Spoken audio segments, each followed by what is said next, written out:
होती है। चलिए अगला पॉइंट है अपना कोण। कोण क्या होता है? जैसे अभी किरण बताए बने, अब दो किरणें किसी एक बिंदु से निकलेंगी, दो किरणें किसी एक बिंदु से निकलेंगी तो वो कोण का निर्माण करेंगे। जैसे जब किसी किरण को इसके स्थिर सिरे, जब किसी किरण को इसके स्थिर सिरे के सापेक्ष घूर्णन करवाया जाता है तो प्रारंभिक स्थिति या घूर्णन के पश्चात की स्थिति से प्राप्त आकृति एक कोण कहलाता है।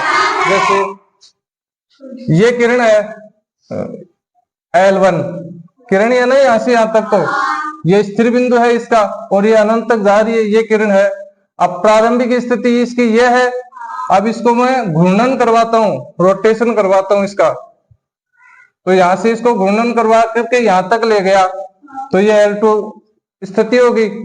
ये यानी ये घूर्णन से पहले की स्थिति है और ये घूर्णन के पश्चात की स्थिति है। अब दोनों स्थितियों में जो बीच में स्पेस बच जाता है, जगह बच जाती है दोनों स्थितियों में, ये ही क्या बढ़ाता है? कोण। और कोण का मापन अपन चंदे की सहायता से करते हैं। चंदे पर डिग्री में मापा जाता है, डिग्री का चिन्ह ये होता है। जैसे 50 डिग्री तो 50 के ऊपर ये लगा देंगे 60 डिग्री, ठीक है ना। तो कोण का मापन डिग्री में किया जाता है, और दो किरणों के बीच की जो जगह होती है उसको कोण कहते हैं, जिसका अपन डिग्री में मापन कर लेते हैं। अब पढ़ते हैं कोणों के प्रकार। कोण कितनी प्रकार के होते हैं? कोण 6 प्रकार के होते हैं।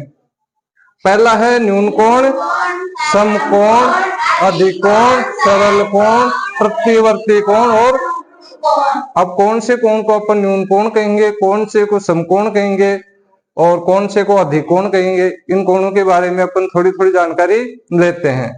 कोण समझ गए कि दो किरणों के बीच की जो स्पेस होती है उसको कोण कहते हैं। घूर्णन के पश्चात की स्थिति और प्रारंभिक स्थिति, उन दोनों की स्थितियों का अंतर।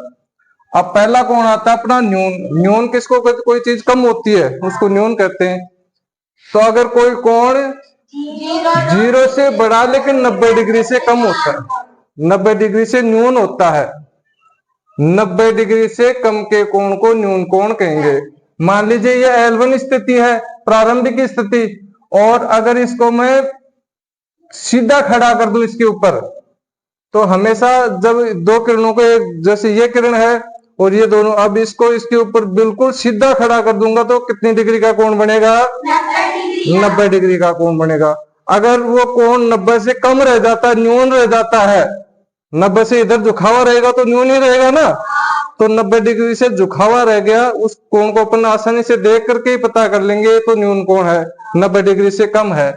तो जीरो तो ऐसे हो गया, 0 से तो बड़ा होता है लेकिन 90 डिग्री से कम होता है, उस कोण को न्यून कोण कहेंगे। जैसे ये स्थिति L1 और L2 स्थिति आपको देख रहे हैं कि ये 90 डिग्री ये होती, 90 डिग्री से कम है, न्यून है, तो 90 डिग्री से जो कोण न्यून होता है उसको ही हम न्यून कोण कहेंगे।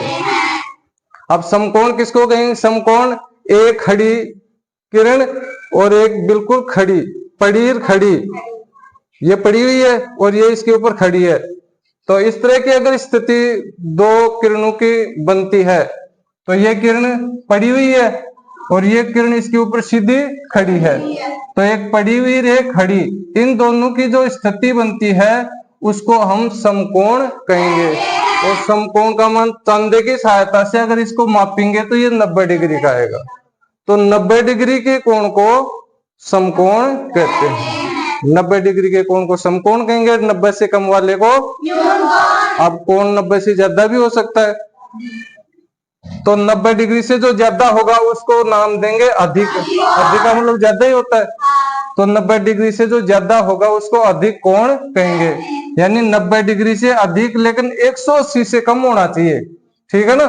तो जब इसकी स्थिति देखो, अभी ये पहली किरण है और ये अगर यहाँ होती तो 90 डिग्री का कोण बनता है, लेकिन 90 डिग्री से भी अधिक हो गई है, तो यहां से यहां तक जो कोण बन गया वो क्या कहलाएगा? अपना अधिक। यहां से यहां तक जो कोण कहलाएगा वो अधिक कोण कहलाएगा। और अधिक कोण का मान हमेशा 90 डिग्री से तो ज्यादा होता है, लेकिन 180 से कम होता है। अब 90 अधिक कोण के बाद की स्थिति देखते हैं। अधिक कोण के बाद में सरल कोण आता है। सरल कोण को ही ऋजु कोण भी कहते हैं।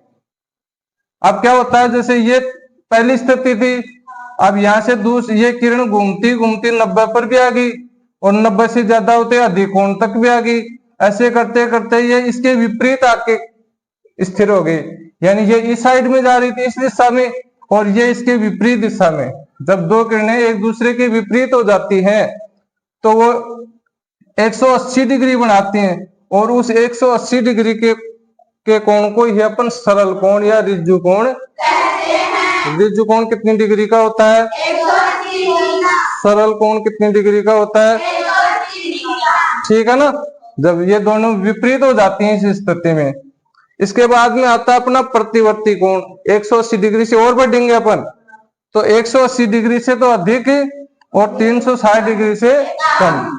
जैसे ये इसकी प्रारंभिक स्थिति थी, अब प्रारंभिक स्थिति के बाद में ये कौन सी 90 डिग्री की स्थिति आ गई और ये आ गई 180। अब ये 180 से भी ज्यादा चला गया तो 180 डिग्री से अधिक और 360 डिग्री से कम, उस कोण को हम प्रतिवर्ती कोण कहेंगे।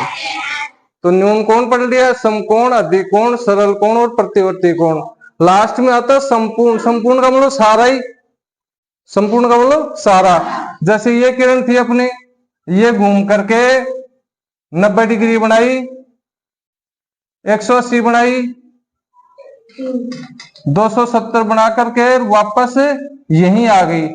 तो जब प्रारंभिक स्थिति और अंतिम स्थिति एक ही हो गई या पूरा घूम करके आ गई, तो पूरा घूम करके आ गई तो संपूर्ण। संपूर्ण का मतलब पूरा ही होता है, तो पूरा घूम करके आ गई तो संपूर्ण कोण बन गया।